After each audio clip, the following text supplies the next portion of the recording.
Dalam kitab Adab-adab berkasih-kasihan, persaudaraan dan persahabatan. Ini salah satu kitab daripada 40 kitab yang ada dalam kitab Ihya ni. Kitab Adab Bersahabat lah, ringkas cakap.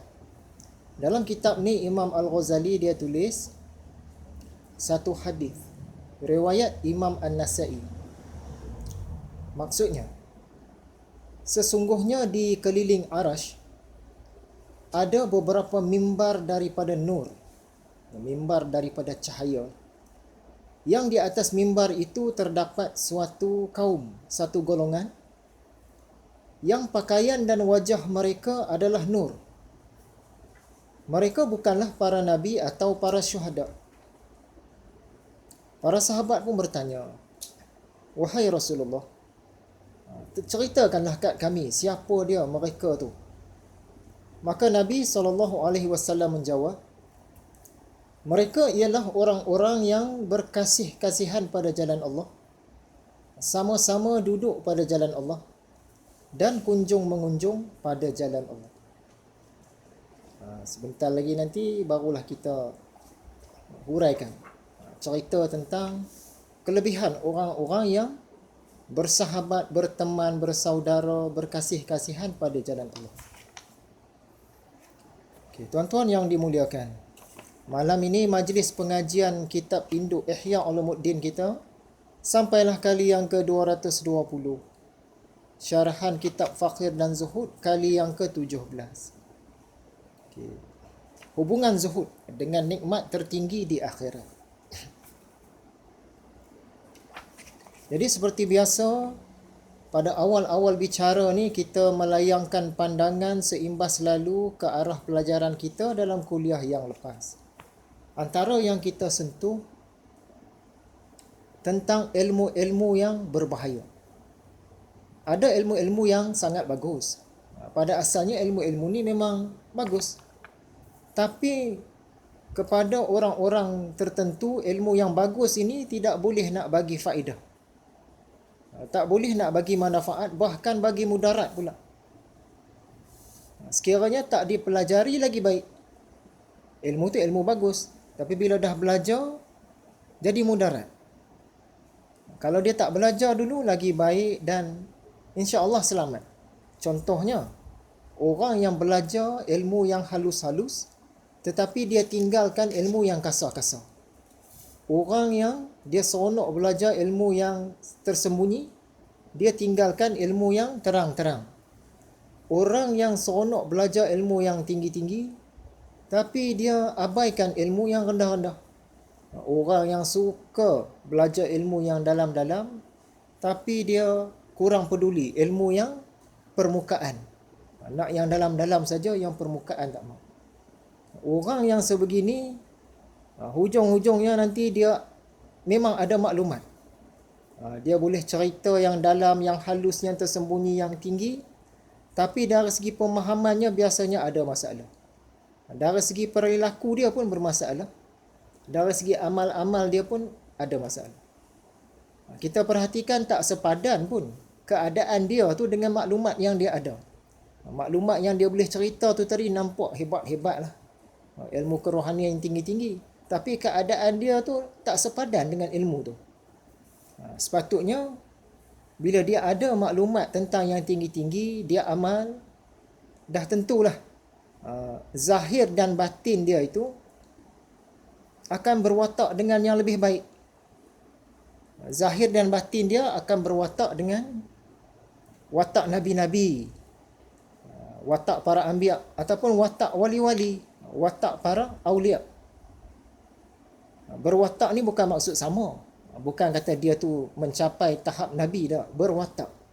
Dia ada maklumat yang dalam-dalam, sepatutnya perwatakan zahir dan batin dia itu berwatak dengan watak nabi-nabi ataupun watak wali-wali. Dalam pelajaran yang lepas juga kita sentuh seakan-akan dah jadi lumrah dalam alam ini zaman berzaman, majlis-majlis tasawuf, majlis-majlis sufi memang tak ramai orang berbanding dengan majlis yang biasa-biasa. yang berisi nasihat-nasihat biasa. Majlis tasawuf, majlis sufi ni kita kata majlis kerohanian, atau lebih tepat lagi sebab dia daripada perkataan roh tu. Majlis kerohan pun boleh juga kita kata. Kalau kerohanian ni rohani itu nak berkait dengan roh lah tu. Jadi kalau kita sebut majlis roh terus lah. Majlis kerohan. Majlis kerohan ni kurang orang. Orang biasanya suka hal yang dekat-dekat. Persoalan yang dekat-dekat. Perkara yang ringan-ringan. Persoalan yang boleh rehat-rehat lah. Sambil belajar, sambil rehat-rehat. Mana pelajaran yang menekan kehendak hawa nafsu mereka, yang ni orang tak minat.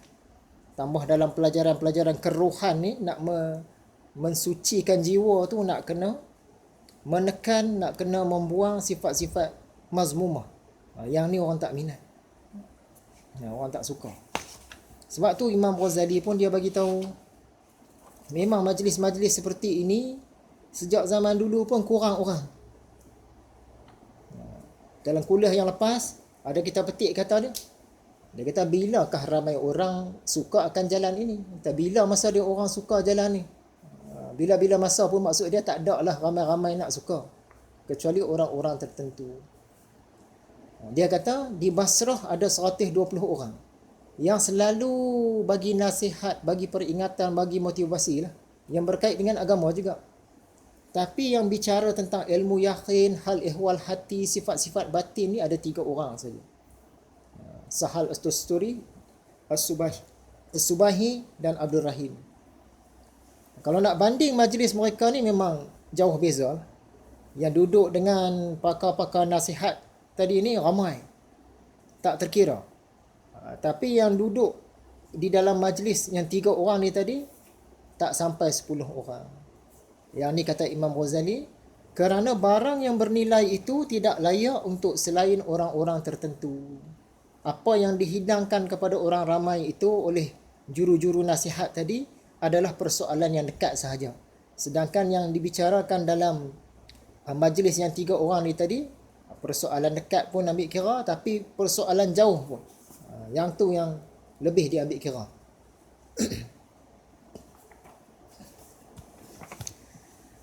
Seterusnya, dalam kuliah yang lepas, sejak bila orang Islam ada yang cinta keduniaan? Kalau orang bukan Islam ni biasalah cinta keduniaan. Yang orang agama Islam ni, sejak bila ada orang Islam yang cinta keduniaan? Sebenarnya sejak zaman Nabi lagi dah ada. Dalam surah Ali Imran ayat 152, minkum man yuridud dunya wa minkum man yuridul akhirah. Antara kamu ada yang mahukan dunia, sukakan dunia, dan ada antara kamu yang mahukan akhirat, yang sukakan akhirat. Ni Nabi Muhammad dah beritahu melalui Al-Quran lah. Surah Ali Imran 152. Dalam kalangan kamu ada yang nakkan dunia, dan dalam kalangan kamu ada yang nakkan akhirat. Kalau zaman Nabi pun dah ada orang macam itu, zaman kita sekarang ni lagilah ramai. Dalam kuliah yang lepas juga kita sentuh belajar tasawuf ni seumpama orang nak berbekam. Tapi kita bukan nak bekam jasad, bukan nak bekam anggota tubuh yang zahir, melainkan kita nak bekam hati, anggota tubuh yang batin. Nak keluarkan darah-darah ni dalam koma lah. Bukan darah betul. Nak keluarkan darah-darah kotor daripada hati, daripada jiwa kita ni. Dalam jiwa kita ni ada satu penyakit lah, yang boleh diumpamakan sebagai darah-darah kotor, nak tarik keluar. Macam Nabi Muhammad pun ada pendapat kata 2 kali, ada pendapat kata 3 kali dia kena belah dada, nak mencuci dalaman dia tu. Yang kita ni tak boleh nak belah dada, nak keluarkan benda tu. Kalau setakat nak ambil daging jantung cuci boleh, nak ambil daging hati doktor ambil cuci-cuci bersih masuk balik mungkin boleh, tapi nak cuci jiwa tadi tak boleh. Nabi Muhammad dibelah dada dia. Yang kita ni kita cuma boleh bekam hati. Nak bekam hati ni dengan pelajaran tasawuf ni. Perkara seterusnya kita sentuh tentang keutamaan zuhud. Apa kelebihnya zuhud ni? Apa untungnya kalau zuhud? Antara untung dia, sifat zuhud ni Allah kaitkan dengan iman, orang beriman. Siapa yang zuhud ni orang beriman. Dan Allah kaitkan dengan sabar. Siapa zuhud ni dia tu orang yang sabar. Sedangkan balasan kepada orang sabar ni sangat hebatlah daripada Allah. Dan Allah kaitkan dengan orang yang baik-baik. Allah kaitkan dengan orang yang berilmu. Allah kaitkan dengan orang yang paling baik amal pekerjaannya. Dan orang zuhud ni disayangi oleh Allah. Dan orang zuhud ni dia mencontohi sunnah Nabi, dapat pahala sunnah pula lagi. Jadi banyaklah yang kita petik daripada ayat Quran, daripada hadis Nabi dalam pelajaran yang lepas. Selesai bahagian itu, imbas kembali. Sekarang tuan-tuan boleh tengok muka surat yang kedua. Apakah kelebihan menjalin hubungan persaudaraan pada jalan Allah? Ini macam yang kita buat ni lah, insya-Allah. Tadi kita petik satu hadis An-Nasa'i. Nabi Muhammad kata di keliling Arash tu ada mimbar-mimbar daripada nur. Atas mimbar tu ada orang yang pakaian mereka daripada nur, wajah mereka pun nur. Mereka ni bukan nabi-nabi, bukan orang mati syahid. Jadi siapa dia yang dapat keistimewaan sebegitu hebat? Nabi Muhammad jawab, mereka ni ialah orang yang berkasih-kasihan pada jalan Allah. Sama-sama duduk pada jalan Allah dan kunjung-mengunjung pada jalan Allah. InsyaAllah kita harap kita pun dapatlah yang ni. Hadis yang kedua, riwayat Imam Ahmad. Nabi SAW bersabda, ini hadis Qudsi. Sesungguhnya Allah Ta'ala berfirman, benarlah kesayangan aku kepada mereka yang kunjung mengunjung kerana aku. Siapa-siapa yang bertemu berpisah kerana Allah ni, Allah sayang. Allah cintalah tu. Hadis riwayat Imam Muslim. Hadis Qudsi juga. Sesungguhnya Allah Ta'ala berfirman pada hari kiamat, di manakah mereka yang berkasih-kasihan dengan sebab kebesaran aku? Pada hari ini aku naungi mereka dengan naunganku. Pada hari yang tidak ada naungan selain naungan aku. Jadi kita harap kita pun dapatlah naungan Allah pada hari yang tidak ada naungan selain naungan dia. Ini yang kita duk sama-sama fikir. Kita duk jumpa semajlis selalu ni atas dasar apa? Difikir-fikir sebenarnya betul-betul kerana Allah lah yang utamanya. Sebab-sebab lain mungkin ada, tapi yang utamanya kerana Allah. Bertemu dan berpisah pada jalan Allah. Adakah kita ni sama tempat kerja? Rasanya tak sama kot tempat kerja. Bertemu dan berpisah bukan kerana satu tempat kerja. Bertemu dan berpisah pun bukan kerana kita ni satu kampung. Bukan kerana kita satu sekolah. Bukan kerana kita berada dalam satu organisasi jemaah Islam ke, tak. Masing-masing mungkin ada jemaah sendiri dan mungkin ada yang tidak berjemaah pun. Nak kata kita bertemu kerana satu hobi pun tak juga. Nak bertemu kerana satu perguruan silat ke kungfu ke tak juga. Kerana kita ni dalam satu grup bisnes. Sama-sama masuk MLM ke apa tak. Kita yang bertemu ni betul-betul kerana pada jalan Allah. Kerana kebesaran Allah saja.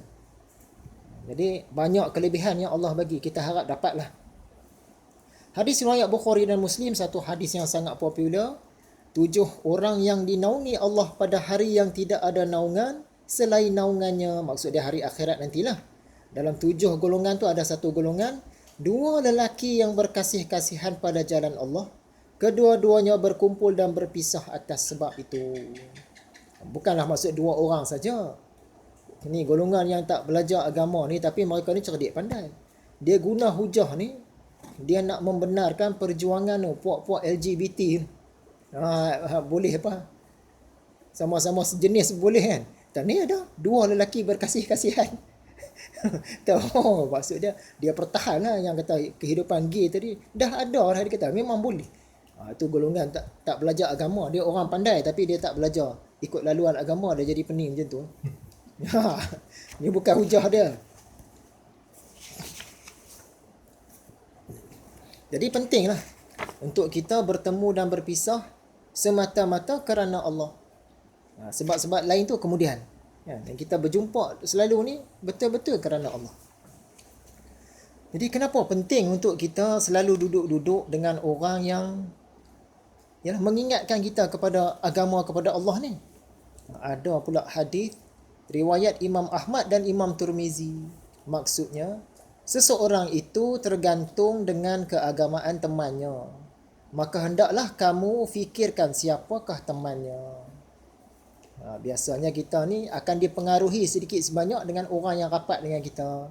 Jadi kita kena fikirlah siapa yang rapat dengan aku ni. Kebetulan siang tadi tu kawan kita dia hantar video tu kan. Video tu pasal sahabat-sahabat yang bertemu berpisah kerana Allah ni tadi. Imam Ghazali dia petik pula satu cerita yang ni bukan hadis. Para sahabat Isa alaihi salam bertanya, "Wahai kekasih Allah, dengan siapakah elok kami duduk? Kami nak berkawan rapat ni dengan siapa ni?" Isa alaihi salam menjawab, "Duduklah kalian dengan orang yang dengan melihat dia akan mengingatkan kamu kepada Allah." Duduk dengan orang yang dengan mendengar kata-kata dia menambahkan amalan-amalan kamu. Duduk dengan orang yang dengan amalan dia kita tengok ke, kita perhati ke, kita tahu ke, menggemarkan kamu kepada akhirat. Dengan orang macam ni yang disuruh duduk. Duduk ni maksud dia selalu bergaul lah. Selalu bersama-sama. Bukan kata dengan orang lain tak boleh duduk, boleh juga. Tapi kena membanyakkan dengan orang-orang yang macam ini. Dalam riwayat ni tadi dia kata, kalau kita ternampak saja orang tu, kita akan ingat akan Allah. Ini peringkat tinggi sebenarnya ni. Kalau ingat akan agama pun dah cantik dah. Tengok ternampak ayui pada jauh kan. Tu ayui. Teringat agama. Terus teringat agama kan. Yang tu pun hebat dah tu. Ternampak seseorang tu terus ingat akan Allah. Bukannya kita kata dia tu Allah dah. Ingat akan Allah. Yang kedua, bila kita dengar kata-kata orang tu, kita ni berasa nak jadi soleh, nak jadi berubah. Rasa nak tambah amal-amal. Orang macam ni, Nabi Isa kata duduk dengan orang ni. Yang ketiga, kalau kita lihat, kalau kita tahu amalan-amalan orang tu, kita ni semakin seronok. Ada pula kegairahan dengan akhirat ni. Sebelum ni mungkin tak minat dengan akhirat ni, makin seronok. Orang ni lagi. Jadi bolehlah kalau kita rajin, kot-kotlah rajin nak senarai. Orang-orang yang dekat dengan aku ni, yang kalau aku tengok dia akan mengingatkan aku kepada agama. Rasa-rasa siapa dia yang dekat-dekat dengan aku. Tengok dia teringat agama. Siapa? Rasa ramai tak? Berapa orang? Kalau nak lebih halus lagi, siapa dia dalam kalangan orang yang duk rapat dekat dengan aku ni yang mengingatkan aku kepada Allah. Kita terfikir tentang dia, teringat kat dia, teringat Allah. Oi, ini hebatlah ni. Ini peringkat khusus lah. Jadi kita tak bicara yang tinggi-tinggi, yang rendah pun jadilah. Kita ingat akan orang tu, ingat agama. Yang tu cantik. Ingat orang tu, ternampak orang tu, terjumpa orang tu, teringat Allah yang dahulunya. Yang tu bagus. Kadang-kadang walaupun kita aktif dalam kumpulan-kumpulan agama ni, bila kita terjumpa seseorang tu, kita ingat usrah. Nampak tak? Usrah. Program usrah.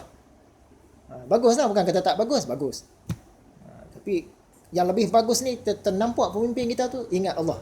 Kita ni teringat akan Allah. Yang tu lebih bagus. Kalau teringat usrah, bagus. Ada juga yang kalau dia jumpa sesama ikhwan dia teringat jemaah.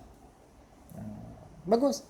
Ada yang kalau dia ternampak orang-orang tertentu, dia teringat. Yang dahulunya dia teringat program-program agama.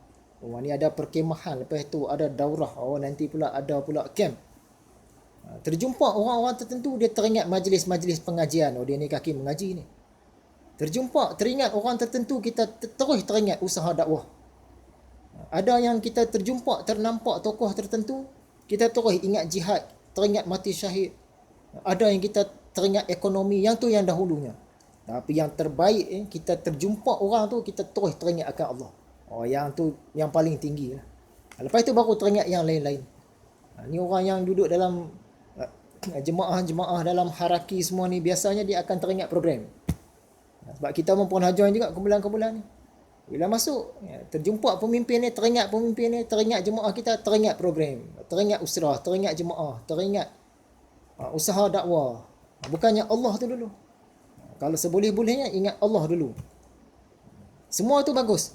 Semua itu bagus. Tapi yang lebih bagus lagi, kita ternampak orang itu terus teringat akan Allah.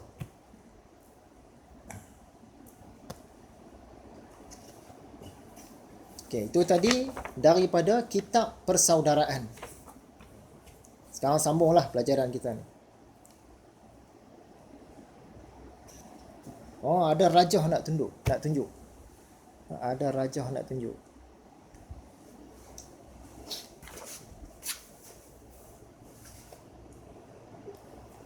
Teman terbaik. Teman terbaik, kita turun sikit lah. Nampak dia, kita ingat agama. Kalau nak nampak dia ingat Allah ni, itu hebat. Okay, teman terbaik. Kita ternampak satu-satu orang yang kita kenal tu, terus kita ingat agama. Ingat agama.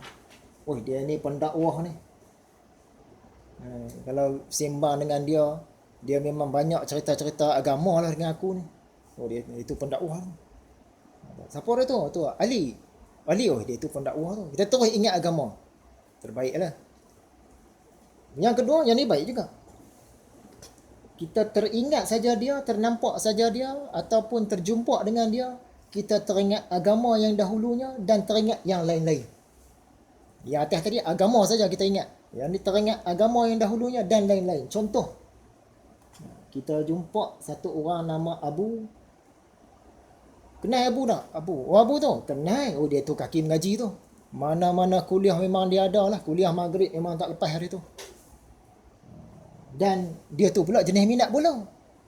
Aku di petang-petang nak main bola sekali. Mana-mana perlawanan bola, tepi-tepi padang dia mesti ada lah. Jadi orang ingat dua. Bila orang terjumpa saja Abu tadi, orang teringat dia kaki mengaji. Agama dulu. Lepas tu baru orang teringat dia, oh dia jenis main bola. Yang ni bagus buat kawan. Jenis yang ketiga, teringat akan dia, kita terus teringat agama dan lain-lain sekaligus. Yang tadi teringat agama yang dahulunya. Jumpa Ali, oh dia ni kaki mengaji ni. Memang bagus, soleh orang dia. Dan dia satu orang pemain bola. Agama dulu. Yang ni teringat agama dan lain-lain sekaligus. Saya bagi contoh di sini. Oh, dia tu kaki masjid, kaki memancing tu. Dua sekali ingat. Ataupun orang sebut kaki mancing dulu. Kaki mancing, kaki masjid tu. Dua sekali. Macam serentak lah, seolah-olah sama berat. Yang ni pun bagus buat kawan. Yang keempat, kita tersebut dia, terserempak dengan dia, terus kita ingat yang lain-lain dulu. Jalan di pasar malam, terjumpa kita pun sembang. Lepas habis salam-salam sembang semua, isteri kita pun tanya, siapa dia tu bang?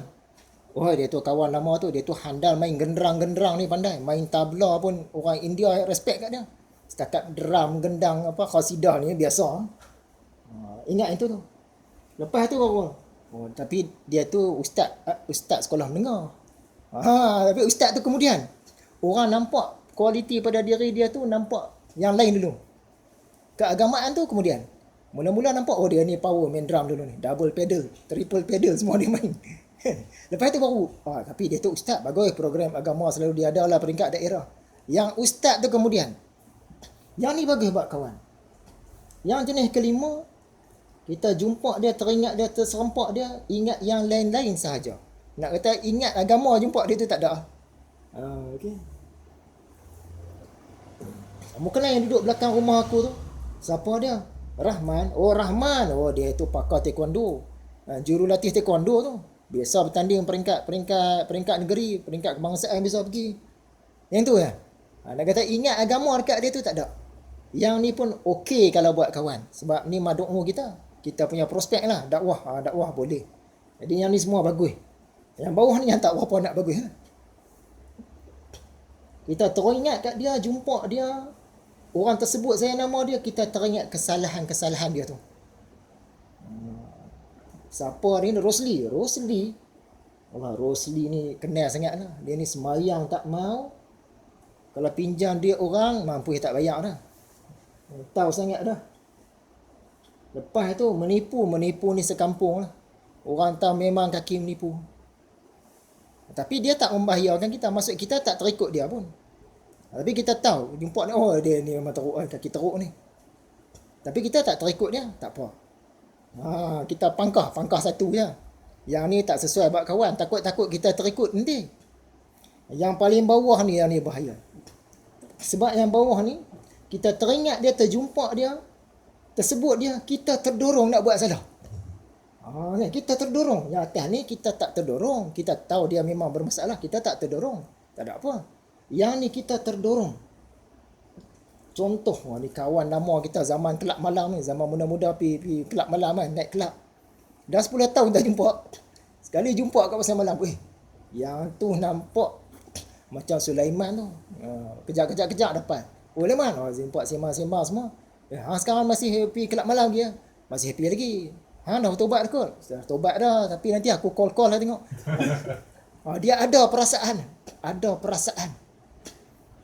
Sama remaja-remaja dulu hisap ganja sekali apa semua. Dah tak bertemu 10 tahun. Lepas tu bertemu pula. Teringat, dia dah berhenti dah.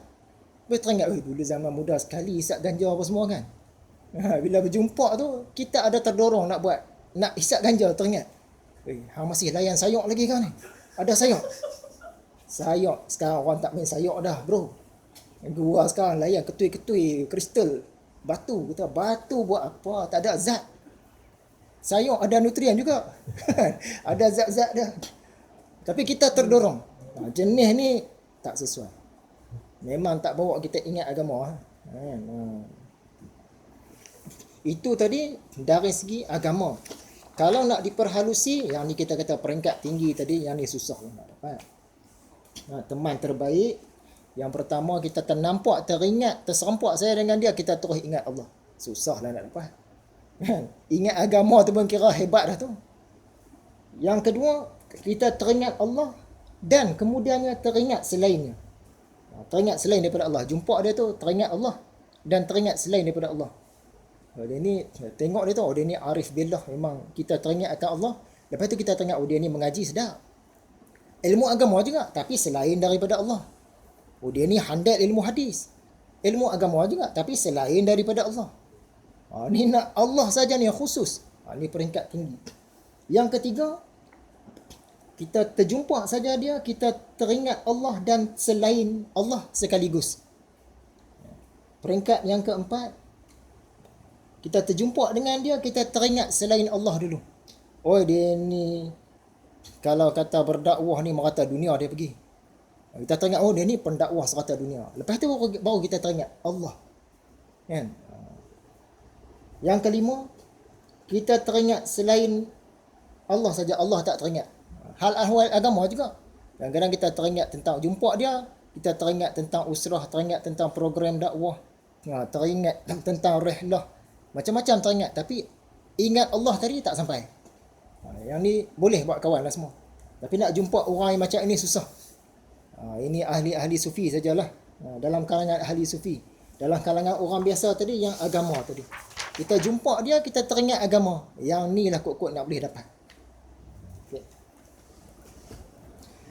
Okay, alhamdulillah, syukur. Pergilah kepada darjat zuhud. Zuhud ni ada darjat dia.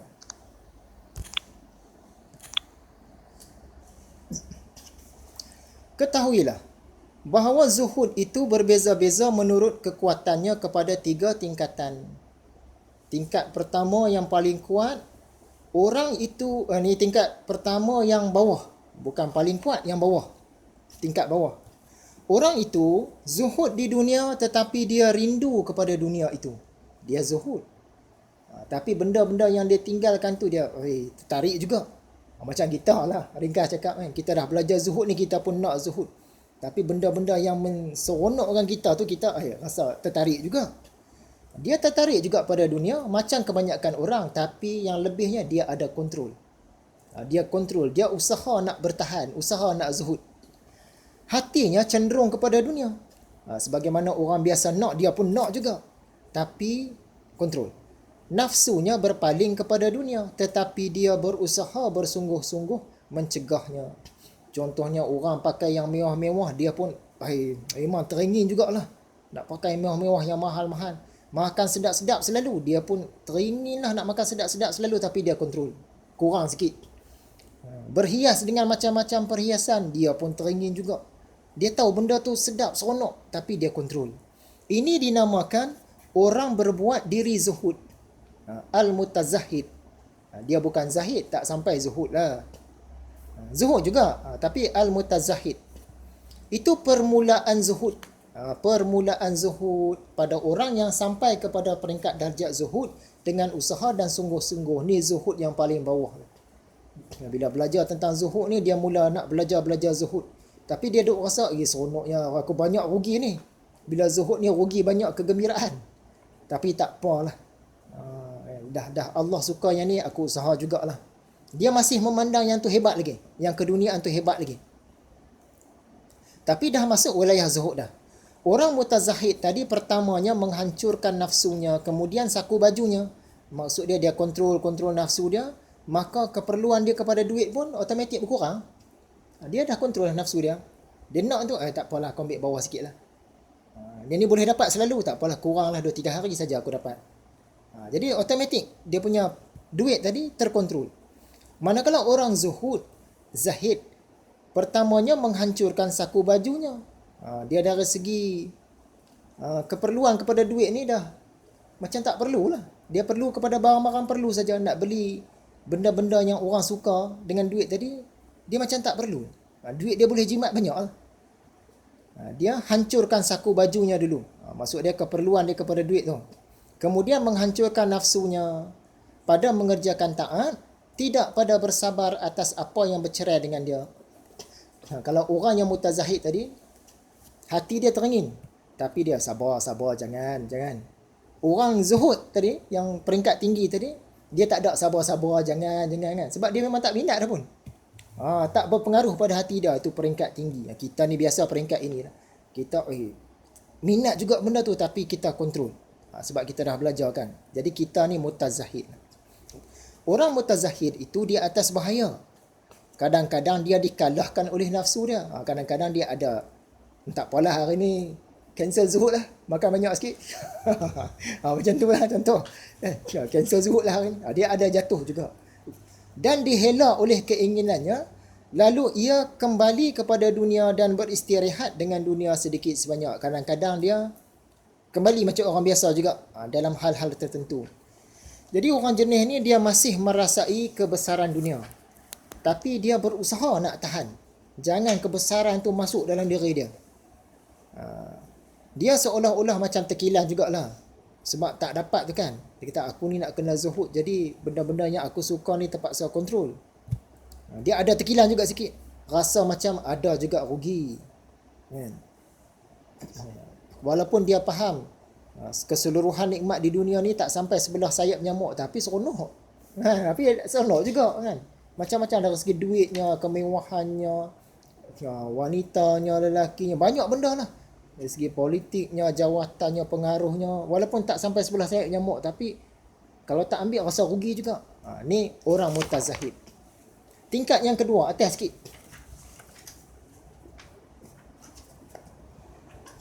Orang yang meninggalkan dunia dengan mudah kerana dipandangnya hina dunia itu apabila dikaitkan kepada apa yang diharapkannya akhirat nanti. Yang peringkat bawah tadi, dia nak tinggalkan keduniaan tapi berat. Yang ni dia mudah nak tinggalkan. Sebab apa? Dia kata sebelah sayap nyamuk, apalah sangat sebelah sayap nyamuk, walaupun hebat juga, tapi yang aku nak dapat akhirat tu seluas langit dan bumi. Akhirat lah. Jadi kebesaran dunia tu dia nampak kecil. Yang orang yang bawah tadi, kebesaran dunia tu dia nampak besar, tapi dia kontrol. Yang orang yang pertengahan ni, kebesaran dunia tu dia nampak kecil. Dan dia nampak akhirat tu pula yang besar. Dia masih nampak, dia masih fikir tentang dunia, tapi dia pandang dunia ni sebagai rendah, sebagai sedikit. Sebelah sayap nyamuk, apalah nilainya sangat. Seperti orang yang meninggalkan sedirham kerana mengharapkan 2 dirham. Antara RM100 dengan RM200, nak pilih yang mana? Ambil yang RM200 lah. Tak rasa rugi apa sangat, tapi walaupun ada rasa rugi juga. Sebab RM100 tadi terlepas. Macam tu lah. Tidak sukar kepadanya walaupun dia kena menunggu sedikit, tak apalah, sementara di dunia ni aku zuhud ialah sebab nak dapat yang hebat esok di akhirat nanti. Jadi dia bersabarlah sedikit di dunia ni. Akan tetapi orang zuhud ini pasti melihat zuhudnya dan menoleh kepadanya. Sebagaimana penjual melihat kepada yang dijualnya dan menoleh kepadanya. Kita jual satu barang, kita ada satu barang kita sayang tapi kita perlu duit. Barang kita sayang kita jual, dapat satu harga yang bagus, kita pun ambil lah, sebab kita lebih perlu duit. Kita pandang duit tadi lebih hebat pada kita. Tapi sungguh pun dah jual, kita teringat juga, oh motor lama aku tu sayang jual. Tapi nak buat macam mana? Dah perlu duit kan. Ni nak sambung belajar ni, nak perlu duit ni. Tapi dia masih terkenang juga. Ada terkenang tu ada. Ada kala dia kadang-kadang berasa ujub akan dirinya dan berasa zuhud. Dia menyangka pada dirinya yang dia meninggalkan sesuatu kepunyaannya yang ditaksir. Bagi apa yang lebih besar kadarnya. Dia kata, aku tinggalkan sebelah sayap nyamuk. Sebelah sayap nyamuk ni ada harga juga. Tapi terpaksa tinggal. Dia pandang juga. Walaupun tak besar, dia pandang juga. Ini suatu kekurangan. Tingkat ketiga. Ini zuhud tingkat tertinggi. Orang ini dia zuhud dengan mudah. Senang saja. Dia zuhud dalam kezuhudannya. Maka ia tidak melihat zuhudnya kerana ia tidak melihat bahawa dia telah meninggalkan sesuatu. Dunia ni seolah-olah tak ada nilai apa-apa. Dia tak kisah. Orang macam ni yang nak mati mudah ni tadi. Kita kata bila orang ni mati, dia cabut keduniaan daripada diri dia kan. Yang ni mudah. Sebab dia tak pandang apa-apa. Sebelah sayap nyamuk apa sangat. Sebelah sayap nyamuk tak ada apa. Kerana dia tahu bahawa dunia ini tidak ada sesuatu. Dia ni tak rasa rugi langsung. Dunia tak dipandangnya dah. Sekadar sebelah sayap nyamuk apalah. Tak ada nilai pun. Ia seperti orang yang meninggalkan tembikar. Meninggalkan ni tanah liat lah. Dan mengambil mutiara. Antara tanah liat dengan permata. Nak tak kamu bagi dekat aku tanah liat yang kamu ada ni, aku bagi kepada kamu permata-permata. Nak. Kita dapat permata, kita lupa dah tanah liat tu tadi. Sebab tak ada apa-apa. Macam jenis kedua tadi, dia jual motor dia, dia dapat duit, dia teringat juga motor dia. Sebab dia ada sayang pada motor tu kan. Yang jenis ni, yang ketiga ni, tertinggi ni tadi, dia bagi tanah liat, dia dapat batu-batu permata. Tanah liat tu dia nak ingat buat apa lah. Tak terkenal dah pun tanah liat. Boleh dapat di mana-mana. Ini peringkat tinggi lah. Kita harap suatu hari nanti kita pun sampai sini. Dunia dengan dikaitkan kepada Allah Ta'ala dan nikmat akhirat itu lebih buruk daripada tembikar dengan dikaitkan kepada mutiara. Tanah liat dengan permata-permata. Adalah juga bandingan. Sedangkan dunia ni di sisi Allah tak sampai sebelah sayap nyamuk. Hadis yang kita pernah baca dulu. Jadi apalah nilai dia sebelah sayap nyamuk dengan yang kita nak dapat seluas langit dan bumi. Inilah kesempurnaan pada zuhud. Sebabnya ialah kesempurnaan ma'rifah. Orang zahid seperti ini aman daripada bahaya keberpalingan kepada dunia. Dia nak mati tu mudah. Sebab dunia ni dia tak pandang dah. Malaikat nak tarik nyawa, tarik. Dia lepas rela. Reda, senang hati dia lepas. Ibarat orang yang meninggalkan tembikar dengan mengambil mutiara itu aman pada menuntut pembatalan jual beli. Orang tu nak bawa mai batu permata ni, aku nak bagi 10 biji permata, nak beli ni segenggam tanah liat kat kamu. Okey tak? Okey. Tanah liat mana-mana boleh dapat. Kita ambil tanah liat, bagilah segenggam, dapat permata. Kita tak kenal dah tanah liat tu. Sebab belakang rumah kita pun banyak tanah liat.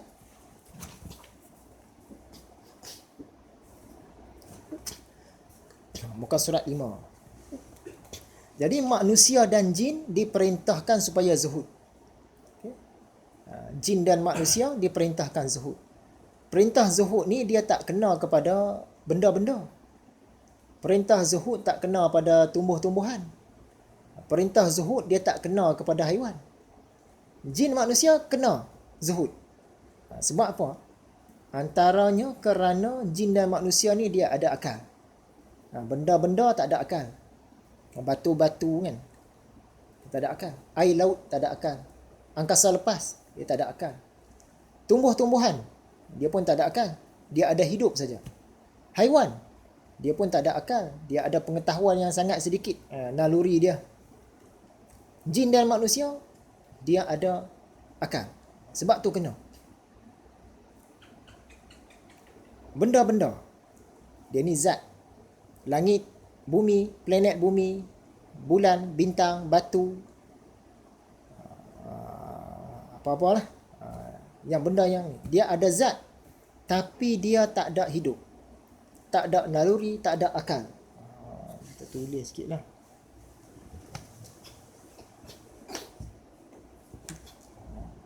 Nak buat keluar agak apa ni.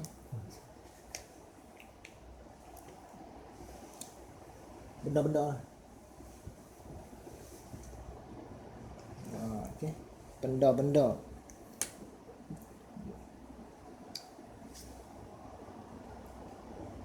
Zat. Dia ada zat. Tapi dia tak ada hidup.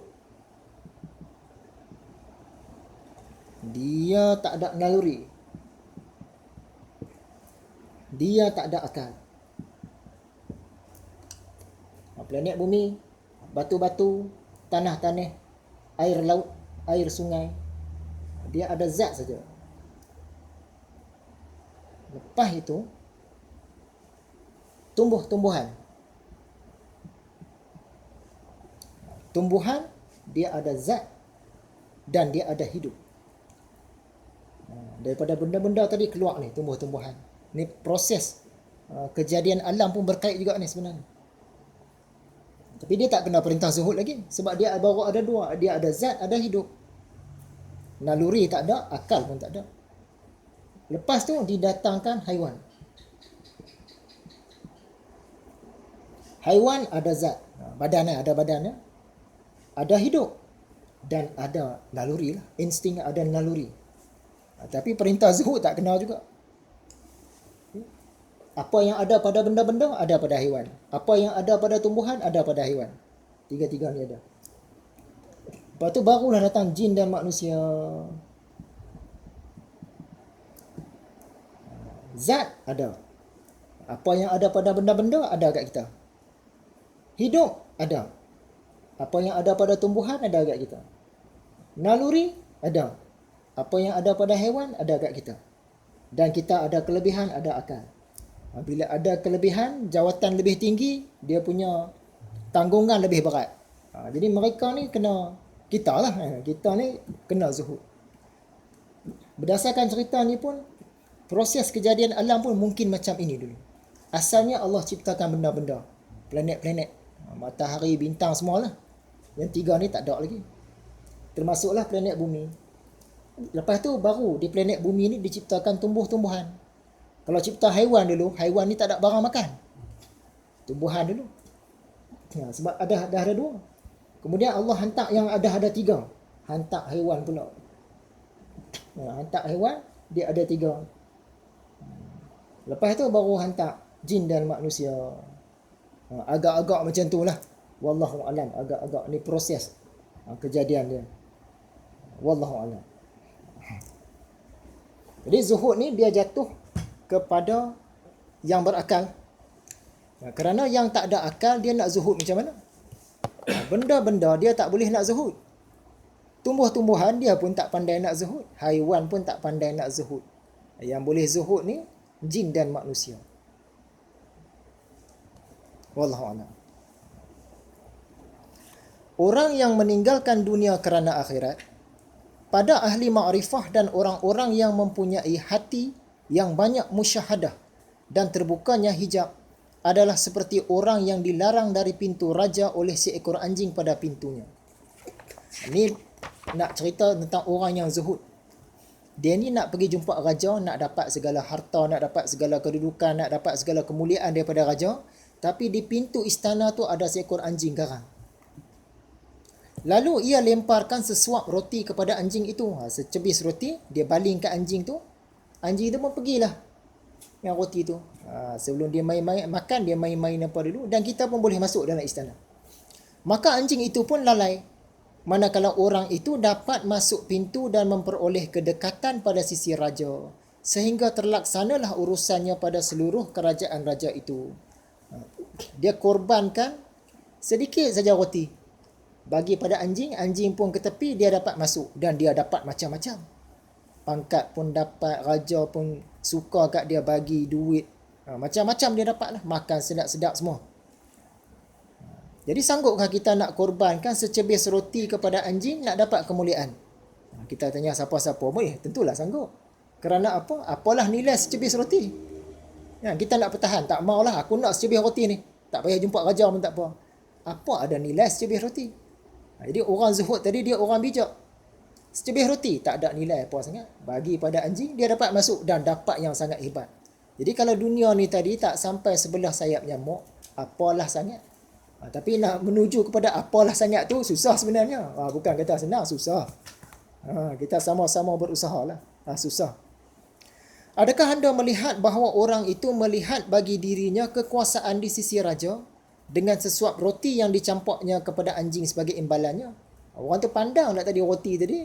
Tak pandang lah, dia dapat lebih sedap daripada roti lagi dalam tu. Apalah nilai roti tu? Yang ni orang zuhud, orang bijak. Syaitan itu adalah anjing pada pintu Allah Ta'ala yang mencegah manusia daripada masuk. Sedangkan pintu itu terbuka dan hijab itu terangkat. Kita boleh pergilah.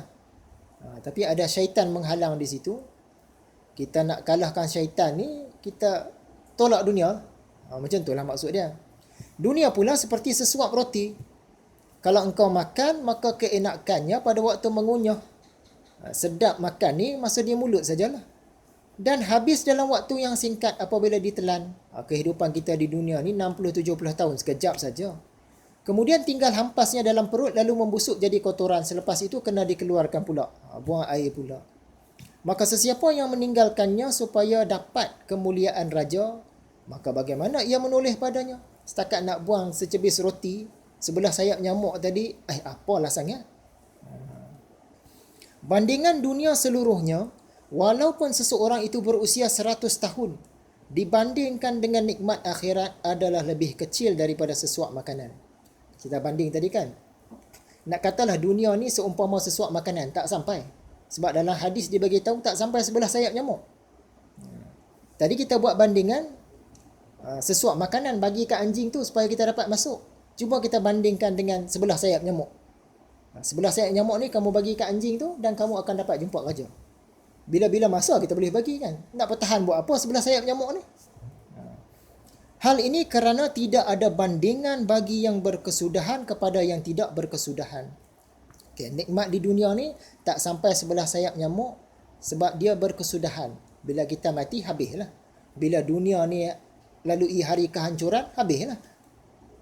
Yang kita nak dapat tu, yang kekal selama-lamanya tu, bagaimana perbandingan dia? Dunia dengan akhirat, ada tak perbandingan 10% kepada 90%? Tak ada. 1% kepada 99%, tak ada juga. Sebab yang kita nak bandingkan ni yang tak ada had selama-lamanya. Mana ada bandingan? Contoh kita kerja, dapat satu kerja, majikan kita kata, okey, hujung bulan kamu dapat gaji 20,000. Ada had 20,000. Seronok dah kerja kat situ 20,000 dapat. Majikan satu lagi pula, kalau kamu kerja dengan saya, kamu nak pakai duit bila-bila, minta aja kat cashier, krani saya. Minta. Boleh? Saya datang pagi nak minta 1 juta, boleh? Boleh, minta. Dia bagi 1 juta. Sagi petang nak minta 10,000, boleh? Ambil saja. Tak ada had. Tak ada had. Jadi apa bandingan? 20,000 berbanding dengan gaji tak ada had. Dia tak ada bandingan. 0% lah. Bukan kata 10%. Jadi dunia dengan akhirat ni macam tu lah. Seolah-olah kosong, tak ada apa-apa. Tu yang dikatakan sebelah sayap nyamuk pun tak sampai. Sebab itu Allah bagi kenikmatan dunia ni banyak kepada orang yang tidak beriman. Kalau lebih daripada sebelah sayap nyamuk, orang tidak beriman, minum pun Allah tak bagi. Ni Allah bagi depan lebih. Sebab tak sampai sebelah sayap nyamuk. Dunia itu berkesudahan dalam masa yang singkat. Kalau dunia bermasa beribu-ribu tahun, yang bersih daripada setiap kotoran, nescaya tak dapat dibandingkan dengan nikmat yang abadi. Katalah kita ni hidup umur 50,000 tahun. Orang lain umur 70 mati dah. Kita hidup sampai 50,000 tahun, sihat macam tu ya. Nak banding dengan akhirat, tak terbanding juga. Masih kosong juga. Sebab dunia ni dia akan hancur. Kita pun akan mati walaupun umur 50,000 tahun. Sedangkan yang kita nak dapat makan, minum, seronok di akhirat esok ni selama-lamanya tak ada bandingan. Maka bagaimana pula kalau hayat itu tidak panjang? Macam kita pula umur 30, 40, 50, 60, 70 dah meninggal dah. Apalah sangat. Begitulah perbezaan tingkat zuhud. Tengok satu lagi.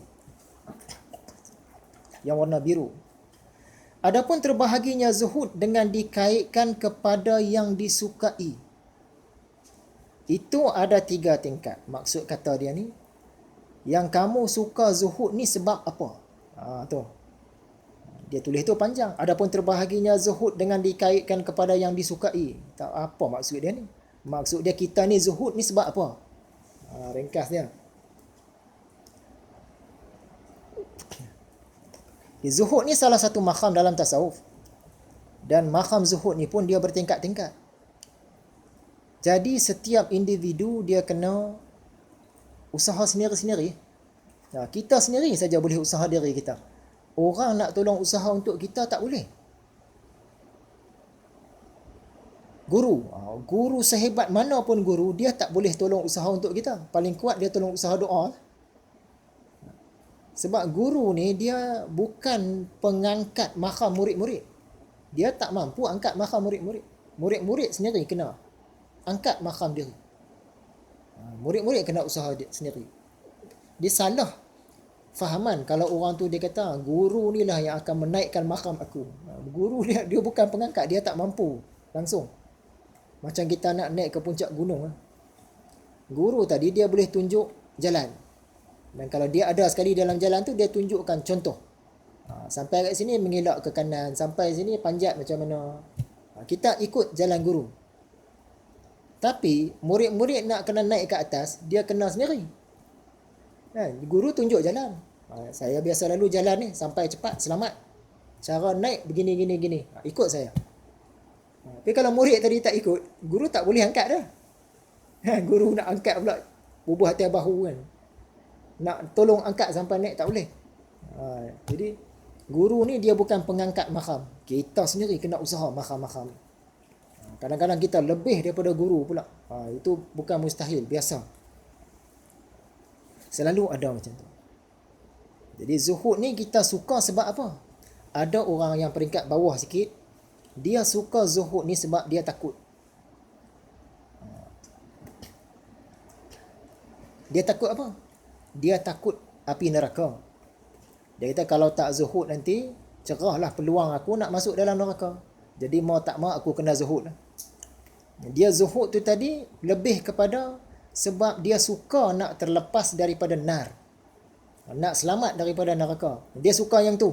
Sebab tu dia zuhud. Allah terima. Dan dia suka nak selamat daripada siksaan-siksaan lain. Azab kubur. Kalau boleh tak ada langsung lah. Kalau ada pun minta dipendekkan lah masa dia. Dia suka kalau masa hisap nanti, soal jawab custom akhirat tu tak mau lama-lama sangat. Masa berjalan atas titian kalau boleh nak cepat. Dan juga huru-hara yang lain. Jadi yang dia zuhud tu tadi sebab dia nak yang tu. Nak dimudahkan. Jangan terkena neraka. Hadis menyebutkan, sebagaimana riwayat Imam Ahmad lah, ada orang dia akan berhenti pada hitungan amal, sehingga kalau datanglah seekor unta yang haus, dia akan keluar dengan tidak haus lagi, hasil meminum peluh orang itu. Kita alah, hitungan amal sekejap je. Datang satu unta, kita ni dah peluh. Peluh. Seekor unta ni dia minum peluh kita tu sampai dia kenyang. Bayanglah unta kalau minum air memang banyak. Jadi kita nak tunggu peluh kita sampai unta tu kenyang, berapa lama dah tu. Unta kedua pula. Maksud dia masa hitungan amal tu peluh kita duk keluar tu, punya banyak. Berapa lama rasa nak habis tu. Itu yang kita ada kata lah, hitungan amal sekejap tak ada apalah. Punya lama. Sampai 100 ekor unta tadi semua pakat kenyang, minum air peluh kita. Itulah. Ini adalah zuhud orang-orang yang takut. Allah terima, Allah suka. Kenapa kamu zuhud? Saya zuhud sebab saya takut kena neraka, kena azab kubur. Takut lama dekat atas titian. Tak apa. Allah suka. Bukan kata Allah tak suka. Jadi zuhud mereka peringkat orang takut. Seakan-akan mereka rela dengan tidak ada jikalau mereka ditiadakan. Bahawa terlepas daripada kesakitan itu berhasil dengan semata-mata tidak ada. Tingkat kedua. Tingkat kedua ni atas sikit, dia ni zuhud orang yang harap. Selalu kita kaitkan takut dan harap, takut dan harap. Nah, zuhud tingkat kedua ni, dia kerana harap. Sebab dia nakkan pahala. Allah akan bagi ganjaran yang besar kalau aku zuhud, jadi aku nak zuhud lah. Dan nikmat-nikmat Allah, dia nakkan jannah. Dan kelazatan-kelazatan di dalam bidadari, istana-istana, makan minum sedap, semualah. Ini zuhud orang-orang yang mengharap. Tadi zuhud orang yang takut. Zuhud dia atas dasar takut. Yang kedua ni atas dasar harap. Mereka tidak meninggalkan dunia kerana berasa cukup dengan tidak ada dan terlepas dari kesakitan. Tetapi kerana mengharap pada wujud yang kekal dan nikmat abadi yang tiada berakhir. Harapkan syurga lah, ringkas kata. Tingkat ketiga, ini zuhud tingkat tertinggi lah. Yang tertinggi, tidak ada keinginannya selain kepada Allah dan menemui Allah. Kenapa kamu berzuhud, wahai hamba-Ku? Aku berzuhud, ya Allah, kerana aku hendakkan kamu. Engkaulah matlamat aku. Ni zuhud peringkat cinta. Tadi peringkat takut. Lepas itu peringkat harap, peringkat cinta. Hatinya tidak berpaling kepada kesakitan-kesakitan dengan maksud hendak melepaskan diri daripadanya. Dia zuhud ni bukan kerana takutkan neraka tu tadi. Tapi sebab dia dah jatuh cinta. Bila jatuh cinta ni dia terlupa dah. Benda-benda lain dah terlupa. Sakit kita pun lupa dah. Orang yang kita cinta tiba-tiba datang sakit kita pun kita lupa. Dan tidak berpaling kepada kelazatan-kelazatan dengan maksud hendak memperolehnya. Kita sakit di hospital, sakit-sakit.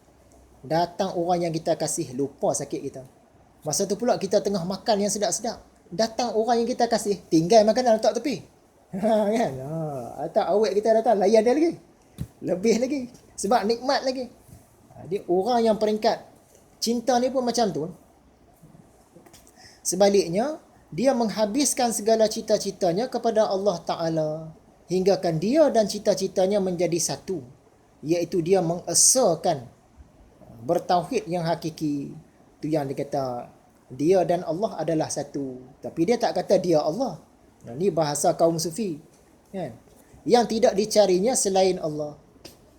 Kerana sesiapa yang mencari selain Allah, ini kalau yang halus-halus, maka dia telah menghambakan diri kepadanya. Setiap yang dicari itu disembah. Kalau cari syurga tadi, dia seolah-olah macam menyembah syurga lah. Seolah-olah. Taklah sampai ke situ. Setiap yang mencari itu hamba. Nak jadi hamba Allah kah, jadi hamba syurga. Dikaitkan dengan cariannya. Mencari selain Allah itu syirik yang tersembunyi, syirik khafi. Dia orang yang dalam hidup dia ni, dia tenggelam dalam mencari, orang kata mencari kesenangan lah, cari duit lah. Dia itu hamba duit. Ilahnya duit. Orang yang tenggelam, tak tenggelam tak apa. Dia tenggelam dalam mencari pengaruh, kedudukan, jawatan. Maka dia itu hamba kepada pengaruh. Dan dia juga, ilah dia adalah pengaruh. Yang kalau ahli tasawuf ni, dia tenggelam dalam mencari Allah. Yang lain-lain dia tak buang. Tapi dia tenggelam dalam mencari Allah, mencintai Allah. Jadi, dia hamba Allah. Dan ilahnya ialah Allah. Ini berbeza. Orang yang belajar ilmu makrifat ni, kerana dia nakkan Allah semata-mata, dia perasaan dia lain. Lain. Ada juga orang yang belajar ilmu makrifat ni sebab dia nak mantapkan ilmu perubatan. Bukan salah, baguslah kan. Sebab dia masih bersandar pada Allah. Tapi perasaan dia sebenarnya lain. Ada orang yang dia belajar ilmu makrifat ni sebab dia nak kekuasaan. Dia nak dari segi siasah lah, nak tundukkan orang, dia dapat pengaruhi orang, orang boleh mengangkat dia. Ada orang nak untuk persilatan. Baguslah. Tapi rasa dia lain. Berbeza dengan orang yang mencari Allah semata-mata nak Allah. Dia beza. Ada perasaan lain. Sebab tu kita tengok macam Datuk Bahaman, Mat Kilau, Tok Gajah. Mereka ni orang yang ada ilmu makrifat, ilmu hakikat ni ada. Tapi hujung-hujungnya mereka berguru juga dengan Tok Kopaluh di Terengganu. Ulama tu. Padahal masing-masing dah ada ilmu makrifat semua ni. Tapi sebab mereka dulu ni belajar tu untuk silat mereka. Di samping untuk Allah. Ni bila jumpa dengan Tok Kopaluh betul-betul untuk Allah saja. Inilah zuhud orang-orang yang mencintai Allah Ta'ala. Mereka orang-orang yang arifin. Yang arif, yang mengenal. Hal ini kerana tidak mencintai Allah Ta'ala khususnya selain orang-orang yang mengenalnya. Ini pelajaran kitab cinta kita dulu. Kalau tak kenal macam mana kata cinta? Cuma boleh ucap sajalah. Oh cintalah, seronok, memang suka dengan dia. Kenal ke? Tak kenal pun. Jadi macam mana kata cinta? Macam kita sebut lah, zaman dulu ada satu orang raja sangat hebat. Nama dia Saifuddin Qutuz. Jadi orang yang biasa tahu sejarah dia, oh memang hebat. Sebab dia kenal. Tapi yang pertama kali dengar nama Saifuddin Qutuz, siapa dia ni? Tak kenal langsung. Kamu cinta tak? Oh cinta. Betul ke cinta dia? Dia tak kenal langsung. Sejarah Saifuddin Qutuz tak pernah belajar. Memang tak kenal langsung. Kali pertama dia dengar nama tu, tiba-tiba dia kata cinta. Itu bukan cinta tu. Sebab tak sampai. Cinta mesti kena kenal dulu. Ibarat orang yang mengambil dinar, yakni wang emas, dan dirham, yakni wang perak. Yang tahu bahawa dia tidak mampu mengumpulkan kedua-duanya melainkan satu sahaja. Nescaya dia tidak mencintai selain dinar. Sekarang ni, kamu boleh pilih. Nak duit perak 100, nak duit emas 100 keping. Tapi kena ambil salah satu saja. Nak ambil yang mana? Orang yang normal dia akan ambil 100 emas, 100 keping duit emas lah. 1 dinar tu dah RM800. Yang perak tadi 1 dinar baru RM12-13. Satu perak kan. Ni 1 emas dah RM700-800. Ambil emas lah. Begitulah halnya orang yang mengenal Allah. Bila dia dah kenal Allah, setakat dia nak tinggalkan dunia yang perak ni, tak ada masalah lah. Sebab dia nak dapatkan akhirat yang emas tadi, yang dinar tadi. Begitulah halnya orang yang mengenal Allah, mengenal kelazatan memandang kepada wajahnya yang mulia, mengenal bahawa mengumpulkan antara kelazatan itu dan kelazatan bersenang-senang dengan bidadari, dan memandang kepada ukiran istana dan kehijauan kayu-kayuan itu tidak mungkin. Maka ia tidak mencintai selain kelazatan memandang. Ini contoh kita bagi dulu yang kita pergi ke dalam istana, jumpa Tuan Puteri tu. Ada orang tengah makan, ada orang tengah test gelang-gelang Tuan Puteri, ada orang tengah main di taman-taman. Tiba-tiba Tuan Puteri kata, okey sekarang ni siapa nak jumpa aku boleh masuk ke dalam balai Rung Seri. Semua pakat masuk dalam tu. Mana boleh nak duduk di taman, nak duduk. Tapi nak jumpa Tuan Puteri, nak jumpa, tak boleh. Dia mesti salah satu. Semua pakat akan pergi nak jumpa Tuan Puteri. Sebab lazat lagi jumpa Tuan Puteri tadi. Jadi dalam jannah pun macam itulah juga tuan-tuan. Bila sampai waktu hendak memandang Allah tu, semua pakat tinggallah nikmat jannah ni dah tak ada apa-apa dah. Hebatnya nikmat Allah yang tidak terbatas. Engkau jangan mengira yang penduduk jannah ketika memandang kepada wajah Allah Ta'ala itu masih ada senang di hatinya untuk memandang kelazatan bidadari dan istana. Masa tu tengah seronok-seronok dengan bidadari, dengan istana, makan sedap-sedap. Tiba-tiba sampai waktu nak memandang Allah. Masa tu Imam Ghazali kata yang lazat bidadari, istana semua ni dah tak ada.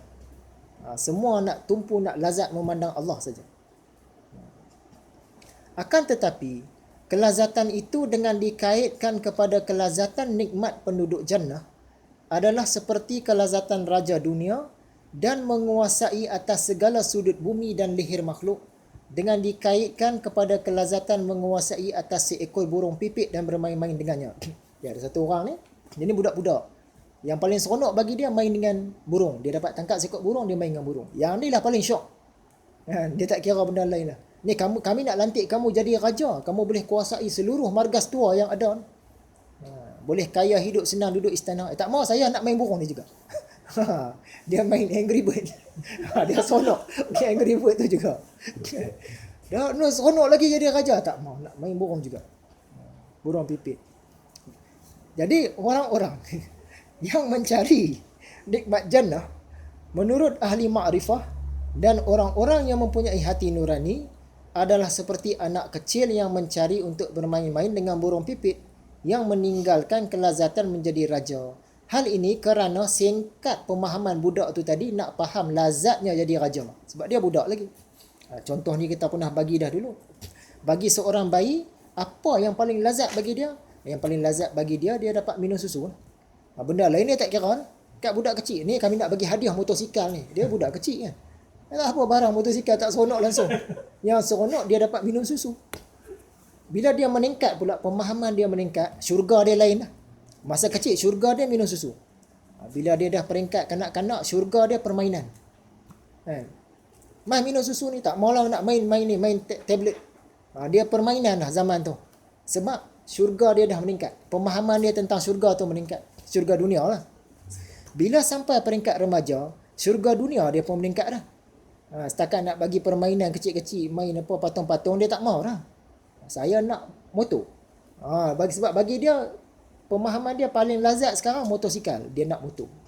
Bagi orang dewasa pula, dia nak berkeluarga, nak kahwin semua. Yang tu pula nikmat dia. Bagi orang dah matang pula, dia nak stabil dalam kehidupan, nak kekuasaan, nak ada power, nak ada kepemimpinan. Dah 40 tahun kelebih lah. Dia nak ada apa? Nak jadi kepala, nak jadi ketua. Dia kenikmatan dia berbeza. Jadi syurga tu macam tu lah. Kenikmatan syurga ni berbeza dan ada orang dia memang tak boleh sampai.